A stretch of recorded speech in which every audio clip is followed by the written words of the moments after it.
Ndabanza gushimira Imana mushobora byose kuko iguma ihimigisha Uburundi n'abarundi kugira ngo yizegwe imbere y'ibihugu makungu.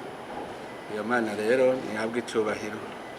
Tuvuye mu nama igira 22 isanzwe ya bakuru b'ibihugu bagize umuryango w'ibihugu byo muri Afrika y'ubuseruko. Iyo nama rero yari itunganijwe mu buryo bubiri, kurabira hamwe ibikorwa bimaze kurangurwa mu muryango w'ibihugu byo muri Afrika y'ubuseruko, hamwe no guca dusubira gutora indongozi zizorongora uwo muryango mu kiringo cy'umwaka.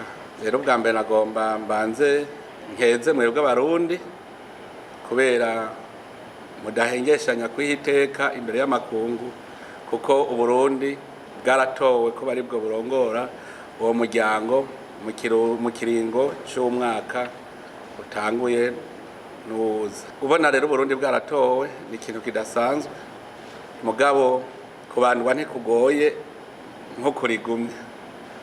Aha rero mumenye yuko babatoye batora Uburundi kuko babona ko ari igihugu cy'abantu koko bashoboye. Byerekana ko agateka abarundi bafise, kuko iyo kiba igihugu kirimo abanyakajagari, abantu ata kintu baha amaboko, babona ko ataco bomara, nuvuga ntibari gutora Uburundi.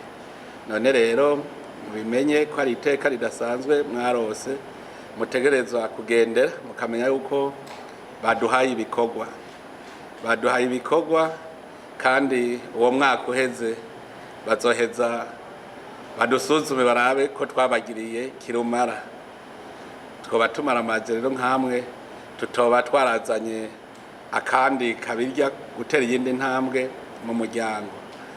Mbere yuko ntahuka twashoboye kubonana n'umukuru w'igihugu cya Tanzania Nyakubahwa Samia, twashoboye kuyaga turaba aho imigenderanire yacu igeze. Iciza rero bose baranyemerera bati tuzogufata mu mugongo, baravyemera abakuru b'ibihugu bose, nawe nyene akaba yasubiye kuvyiyemeza ati yuko bazodufata mu mugongo kugira dukore twese dushize hamwe. Hanyuma abandi batumira rero abarundi kuja ku kivi, tuje ku kivi, kandi ndazi yuko abarundi turabakozi turashoboye. Ni rero ndabipfurije ko ari ibikorwa vyiza kugira ngo duteze imbere akarere kacu.